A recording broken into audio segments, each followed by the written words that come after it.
Welcome to our channel. Today we how to recover your financial future with Acorns step by step clearly.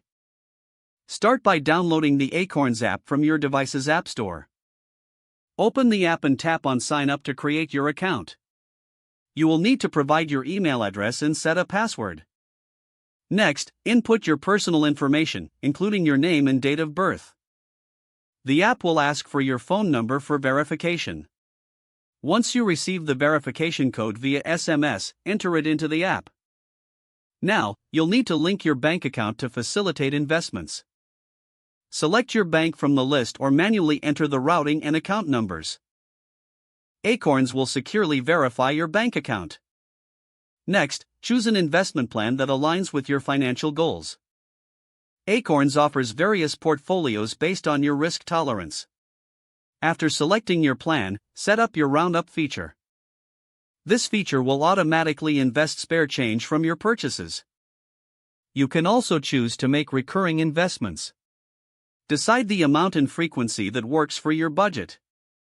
Take a moment to explore the app's educational resources. Understanding financial concepts will help you make informed decisions. Monitor your investments through the app's dashboard. Check your portfolio performance regularly to see your progress. Adjust your investment strategy as your financial goals evolve. Finally, take advantage of additional features like retirement accounts. These will help you secure your financial future further. If the page does not load, refresh the browser or try again in a private or incognito window. Make sure you are using the correct email address, then retype it carefully to avoid small typos. If your password is not accepted, use the reset option and create a new strong password you can remember.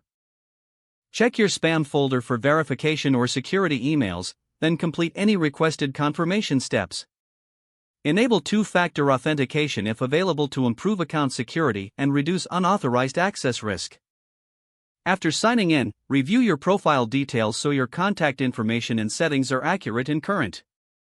Don't forget to like this video and subscribe to our channel for more step-by-step tech guides.